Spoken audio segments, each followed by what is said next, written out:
you hit the snooze button, you forgot to pack your lunch, you have no clothes, there's a traffic jam, you're running late, and that is how you start the day.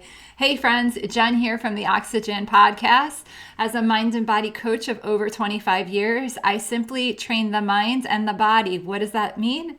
I help you get stronger physically and I help you think better. In today's podcast, I'm sharing top 5 simple strategies for a successful morning. Number 1, prepare. Prepare your clothes, prepare your food, prepare the coffee. Make sure you have everything ready the night before. Look at your calendar. What's on the plan? What's on the agenda? Where do you have to be? In life, the more prepared we are, the smoother the day is going to be. So that is number 1. Prepare for the day before. What you do the night before sets you up for a successful morning or a not so successful morning. Number 2, when the alarm goes off, get up. I know I struggled with the alarm for many years, snooze, and then I would miss my workouts and I would try to put them in. And what I realized, I started to be really depressed, frustrated, and angry. Number 1, because I was disappointed that I missed my workout. And I was disappointed that I hit the snooze button. And this was a pattern that went on for quite some time until I realized what was going on. Sometimes we don't even know that these bad habits have creeped into our life until we're actually starting to feel really bad. So if you're in the habit of hitting the snooze button, try tomorrow to put your phone across the room. That's what I started doing. I put it across the room. So I was forced to get up out of bed to turn it off. And that was very helpful. You want to get out of bed when the snooze bar button goes off, because what happens is you're setting yourself up for your first win of the morning. When you hit the snooze, you are already telling your brain that you're going back to sleep and you already broke a promise of getting up early. So hitting the snooze button and getting out of bed is your first win for the day, and that sets a winning momentum. Second win of the day, make your bed. Make your bed so when you come home and you're ready for bed at night, you are entering into a nice, clean space. The cleaner the space, the more organized the space, the tidier the space, the better you're going to feel. That already gives you 2 wins for the day. Number 1, getting up when the alarm goes off. Number 2, making your bed. The third thing in the morning is drinking a glass of water.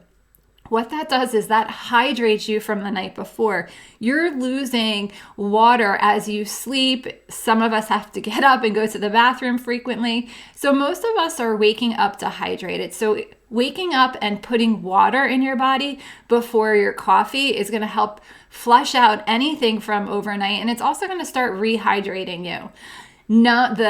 Next thing, so number 4 out of the 5 tips, because remember the first one is preparing the night before.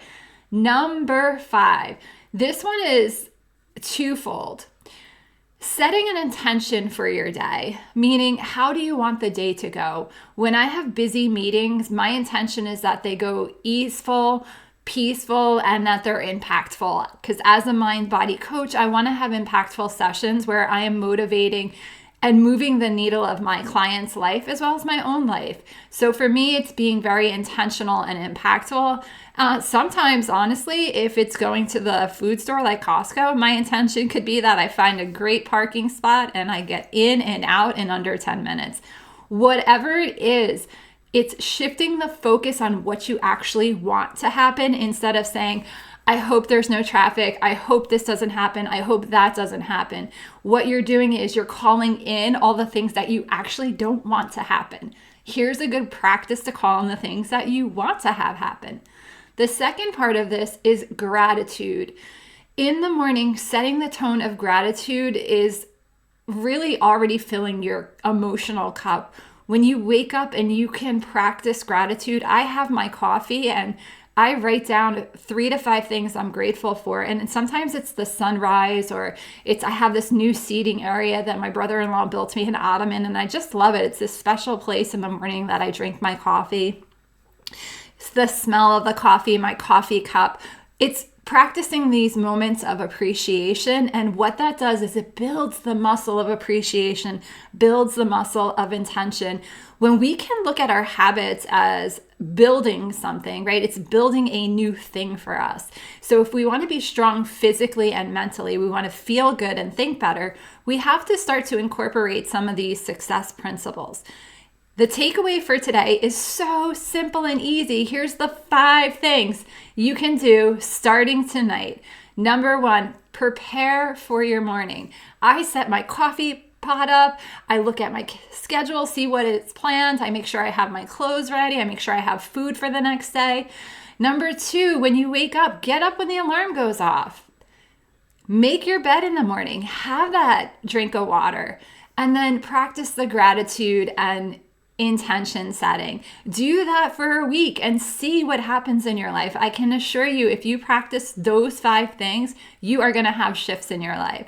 All right, short and sweet. You know how I like to keep these podcasts, these shares. If you found it beneficial, share it with a friend. These are simple tips.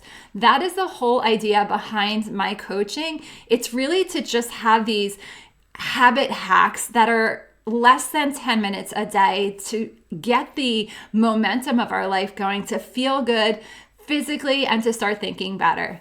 All right, till next time, stay happy, stay healthy. I'll catch you later.